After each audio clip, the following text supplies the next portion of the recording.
My husband didn't see my laptop camera was on when I left for class, and what he searched about hiring hitmen to kill me made me contact the FBI immediately. Hi lovelies. Subscribe to stay part of our storytelling family, and let us know in the comments where you're watching from. Now let's move forward with the story. I forgot my psychology textbook on the kitchen counter. That's what saved my life. It was a Tuesday morning, early November, and I'd rushed out to my 8 a.m. class at the community college where I was finally finishing my degree at 32. The air had that sharp bite that meant winter was coming, and I remember thinking how grateful I was to have a warm home to return to. My husband Mark and I had been married for 7 years. We met at my cousin's barbecue back when I was working double shifts at the diner, dreaming of something more. He was charming, attentive, and he made me feel seen in ways I'd never experienced. "You're too smart to be serving coffee your whole life," he told me on our third date. "Let me take care of you while you figure out what you want." So I did. I went back to school part-time and Mark supported us with his IT consulting business. On the surface we looked perfect, but lately something had shifted. He'd become distant, irritable. Money arguments had increased, though I didn't understand why since I lived frugally and only spent on essentials. When I realized I'd left my textbook, I was only 3 blocks away. I turned my car around thinking I'd slip in quietly, grab it, and still make class on time.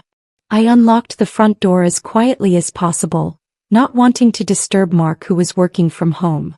That's when I heard his voice from the living room, low and intense, speaking words that would shatter everything I thought I knew about my marriage. "I need this done clean," Mark said, his voice carrying that professional tone he used for business calls. "No traces back to me. She has a life insurance policy for $500,000. That's what we're working with here." I froze in the entryway, my textbook forgotten. My heart hammered so hard I could hear blood rushing in my ears. This couldn't be what it sounded like. It couldn't be. "The payout would cover it, absolutely," he continued. "I'm thinking it needs to look accidental. Car accident maybe? She drives that old Honda, barely passes inspection. Brake failure wouldn't be suspicious." My hand covered my mouth to stifle a gasp. I should have run. Every instinct screamed to get out of that house, but my legs wouldn't move.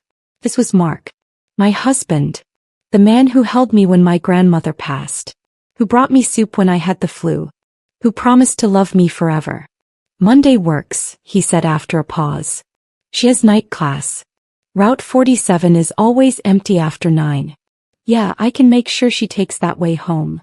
The casual way he discussed my murder, like planning a dinner reservation, made bile rise in my throat. I slowly backed toward the door, each movement careful and calculated. My keys were clutched so tightly in my hand that they left marks in my palm. "Price isn't an issue if you're professional," Mark continued. "I'll have the deposit ready." I made it outside, got in my car and drove. Not to class. Just drove, tears streaming down my face, my whole body shaking. Who was the man I'd married? And how long had he been planning to kill me? I ended up at a coffee shop 30 minutes away, my psychology class completely forgotten. I sat in my car in the parking lot, trying to process what I'd heard. Should I call the police? But what would I tell them? I'd overheard half a conversation. Maybe I'd misunderstood. Maybe it was for a movie script or a podcast or... Well, I knew what I'd heard. The way he mentioned my specific car, my specific insurance policy, my specific schedule. This was real. My hands shook as I pulled out my phone. That's when I remembered my laptop. I'd left it open on the kitchen table, logged into my video call software from a study group the night before. The camera had a red light when it was active, but Mark never paid attention to details like that. With trembling fingers, I accessed the software's cloud recordings. The free version kept footage for 24 hours. Please, I thought, let it have been recording. It had. The video was crystal clear. Mark sat on our couch, his phone pressed to his ear, and as I watched with headphones in, sitting in that coffee shop parking lot, I heard everything again. But this time I also saw his face. The cold calculation in his eyes. The way he smiled when discussing the insurance payout. Like he was proud of himself for being clever.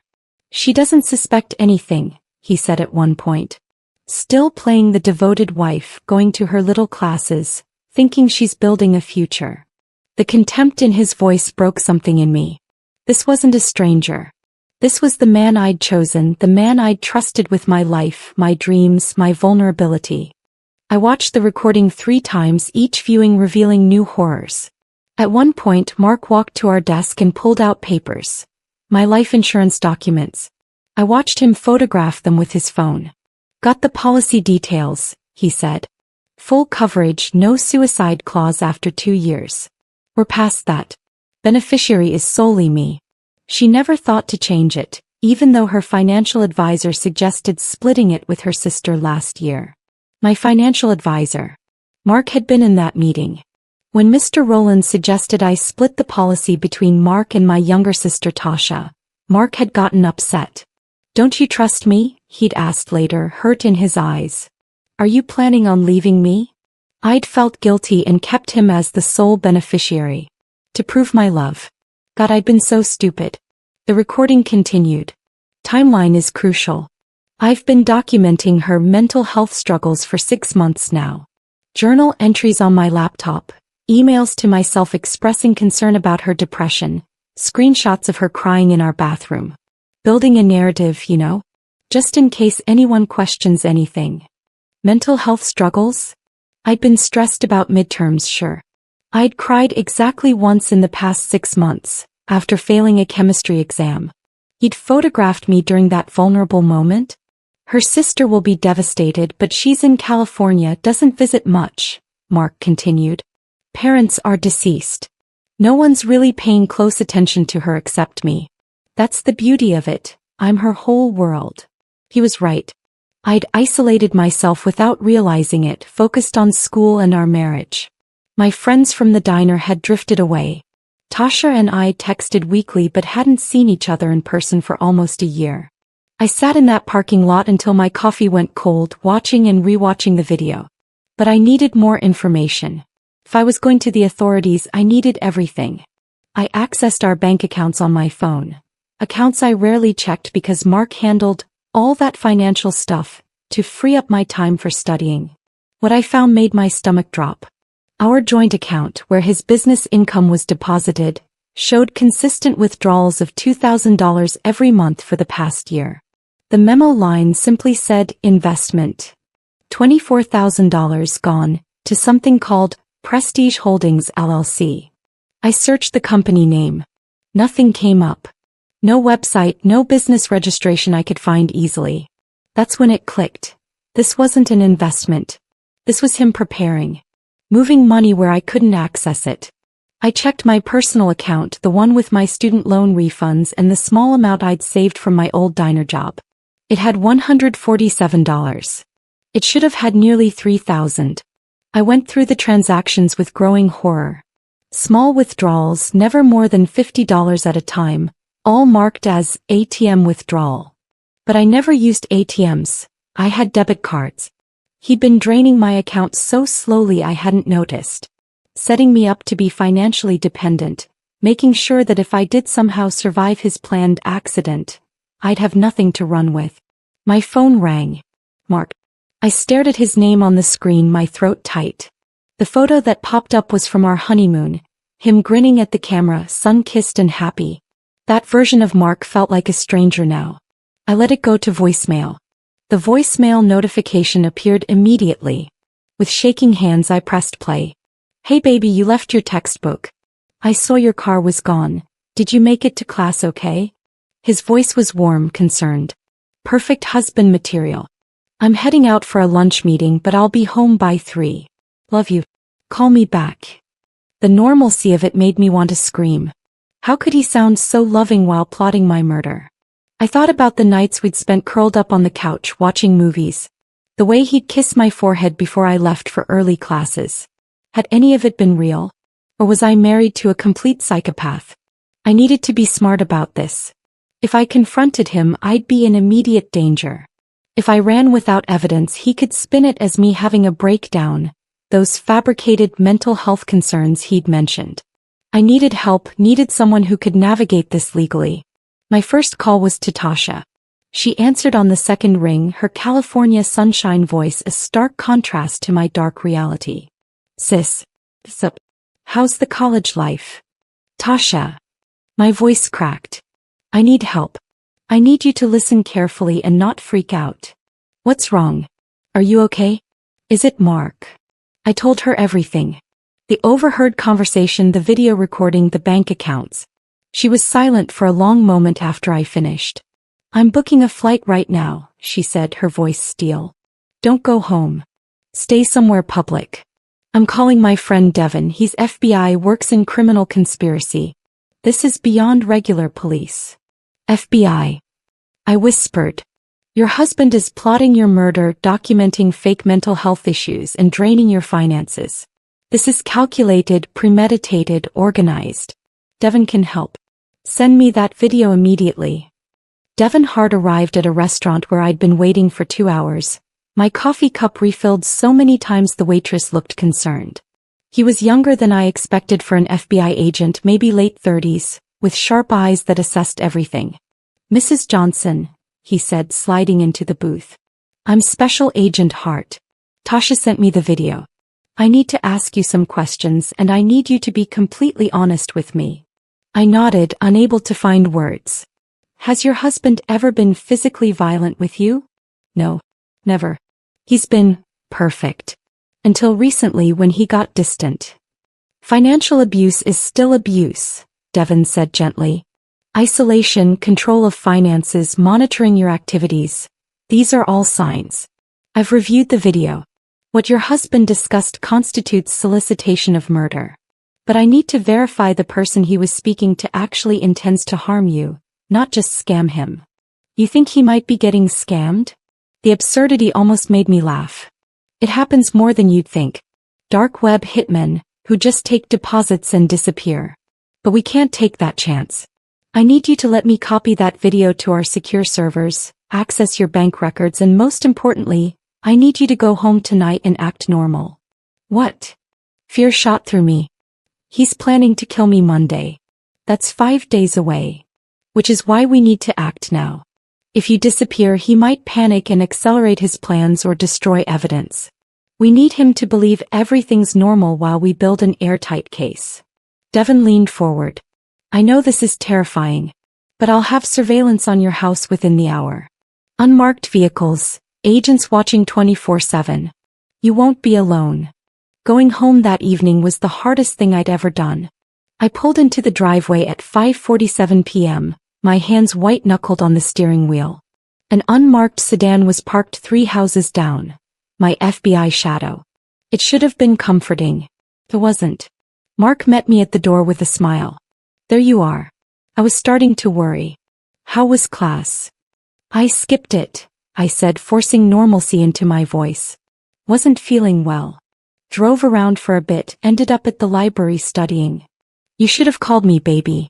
I would have brought you lunch. He kissed my forehead, the same gesture that once made me feel cherished. Now it made my skin crawl.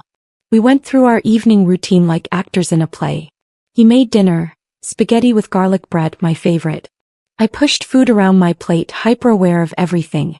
Was the food safe? Would he poison me before Monday, change his plans? You're quiet tonight, Mark observed, watching me over his wine glass. Just tired. Chemistry exam tomorrow. You'll ace it. You always do. The pride in his voice sounded genuine. How did he compartmentalize like this?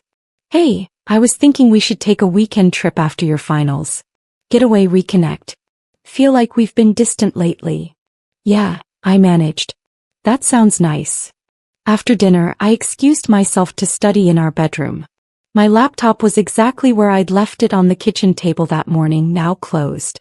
Had he noticed the camera light? Did he suspect? I texted Devin. Home. Everything normal. He doesn't suspect. His response came immediately. Good. For watching. You're safe. Tap your bedroom window twice if you need immediate help. I didn't sleep that night.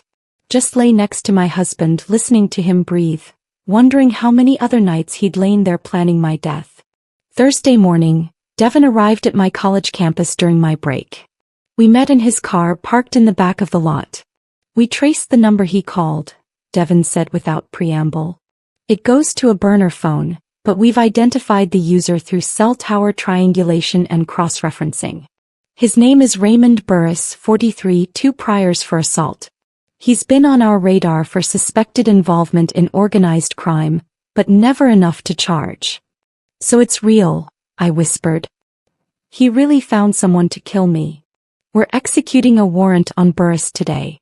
But I need more from your husband. I need him to make another incriminating statement, something that establishes clear intent. I'd like you to wear a wire tomorrow. A wire. I'd only seen those in movies. A small recording device. You'll engage him in conversation about his plans for Monday, your schedule, anything that might make him reveal details. Can you do that? Could I sit across from the man who'd promised to love and cherish me and trick him into confessing his murder plot? What if he realizes? What if he? We'll have agents closer tomorrow. In the house next door. We've coordinated with your neighbor Mrs. Hamilton, told her it's a domestic surveillance operation. Any sign of danger we breach immediately. I thought about my grandmother who raised me after my parents died in a house fire when I was 8. She'd been tough, a survivor. When life tries to bury you, baby girl, she told me, you dig your way up and bloom where they thought you'd rot. Hey, I said. I'll do it. Devin fitted me with the wire in a surveillance van that afternoon. It was smaller than I expected, tucked into my bra, transmitting everything to the FBI team. You're incredibly brave, Devin said. I didn't feel brave. I felt terrified. But I also felt something else, angry. Mark had stolen my sense of safety, my trust, my future. It was time to take it back. Friday evening I made Mark his favorite meal, pot roast with roasted vegetables. The wire pressed against my ribs, a constant reminder that every word was being recorded, that agents were listening, that this nightmare was really happening. This is amazing, Mark said on his second helping. What's the occasion? No occasion. Just wanted to do something nice. I took a breath, knowing I needed to steer the conversation carefully. I was thinking about Monday. My night class gets out at 9, right? I was planning to come straight home, but my study group wanted to grab food after. Would you mind? Something flickered in his eyes. Monday. I thought we could have a late dinner together. I have that work thing earlier, but I'll be done by 9:30. What work thing? The question came out naturally, curiously. Just a meeting. Tying up a business deal I've been working on for months. Big investment opportunity. The Prestige Holdings thing? I asked, watching his face carefully. I saw the withdrawals in our account. You never mentioned it. His jaw tightened. You've been checking our accounts? It's our money, Mark. Why wouldn't I? I handle the finances so you can focus on school. That was our agreement. His tone shifted harder. You don't trust me? I'm just trying to understand where $24,000 went. He set down his fork carefully, too carefully. It's an investment. It'll pay off big. You'll see Monday night, actually. Everything comes together Monday night. What comes together? The investment matures. The payout hits. He smiled, but it didn't reach his eyes. All our problems disappear Monday night, baby. The money, stress, everything. Fresh start. My heart hammered. That's oddly specific timing. Good timing, he corrected. Life-changing timing. We'll finally have everything we deserve. The FBI moved at dawn on Saturday. I'd stayed at Tasha's hotel room Friday night, unable to bear another night in that house. At 6 a.m. my phone rang. Devin. We have him. Mark and Burris. Arrested simultaneously an hour ago. Burris flipped immediately, gave us everything. Text messages, payment records, the whole conspiracy. Your husband paid him $15,000 up front, with $20,000 more promised after your death. I sat on the hotel bed, Tasha's arm around me, and cried. Not from sadness, from relief, rage, grief for the life I'd thought I had. There's more, Devin continued quietly. We found journals Mark kept. Detailed plans going back 18 months. He'd been researching your murder since before you even enrolled in college. The day you told him you wanted to go back to school, he started planning. Why? The question tore out of me. Why did he marry me if he was just going to kill me? The journals suggest he married you for stability, respectability. But when you started pursuing education, becoming independent, he saw you as a threat to his control. The life insurance policy was taken out 6 months into your marriage.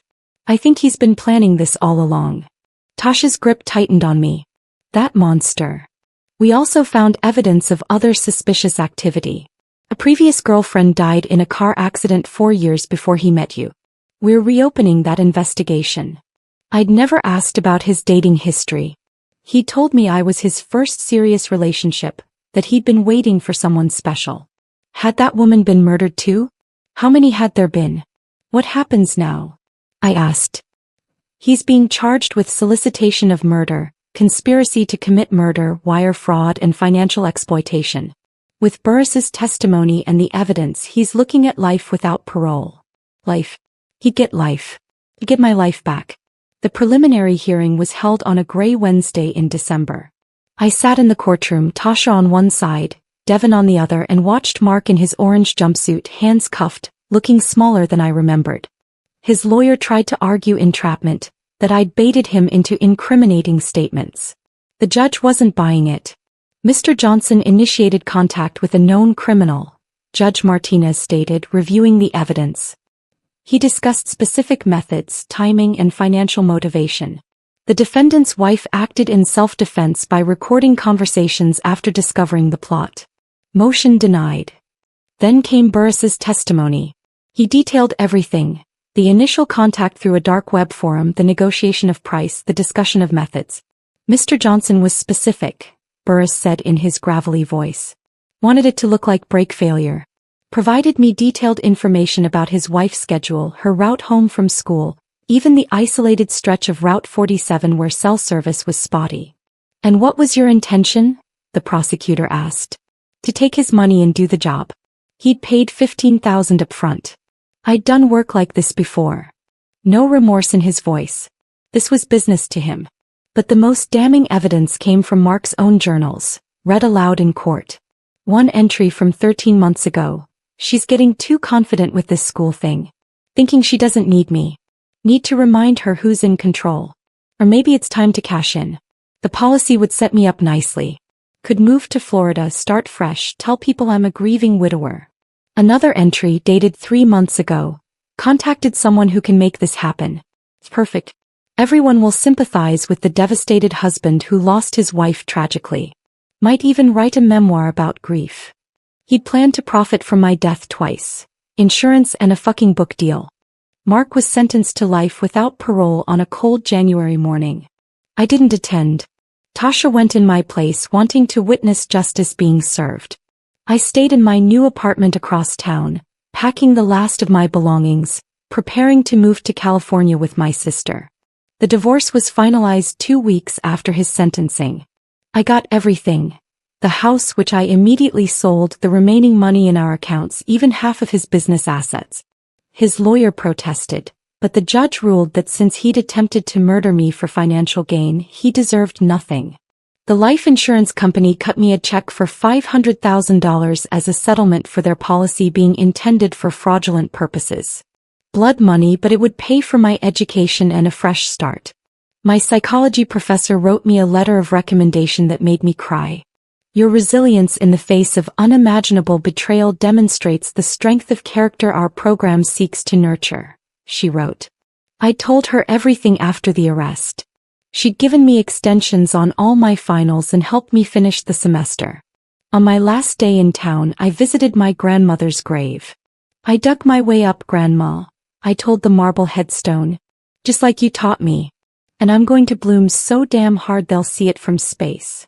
Tasha helped me load the moving truck on a bright February morning. As we drove away, I looked in the rearview mirror at the town where I'd almost died, where I'd loved and been betrayed, where I'd discovered strength I never knew I had. You okay? Tasha asked. I thought about the woman I'd been. Trusting, naive, isolated. Then I thought about who I was becoming. Educated, aware, surrounded by people who genuinely loved me. Mark had tried to take everything from me, but instead he'd given me something unexpected. The knowledge that I could survive anything. Yeah, I said, turning my eyes to the road ahead. I'm going to be okay. Better than okay. But the truth is, some nights I still wake up panicking, reaching for my phone to check bank accounts, listening for footsteps in the hall. Some mornings I forget for a moment that I'm divorced, that I'm safe, that he's in prison. The trauma doesn't just disappear with justice. I'm in therapy now, working through the betrayal, the broken trust, the shattered sense of safety. My therapist says healing isn't linear. Some days I feel powerful and free, other days I can barely get out of bed. What Mark stole from me wasn't just 7 years or money or security. He stole my ability to trust fully, to love without fear, to believe that when someone says forever, they mean it. That's a grief I'll carry always, a scar that won't fade. But I'm still here, still breathing, still fighting, still blooming. And that's something he can never take away. If you found this story powerful, please like, subscribe, and share. Have you ever discovered something that completely shattered your reality? Share your stories in the comments below. You're not alone. And remember, trust your instincts. That uncomfortable feeling exists for a reason. Stay safe, stay aware, and never ignore the red flags.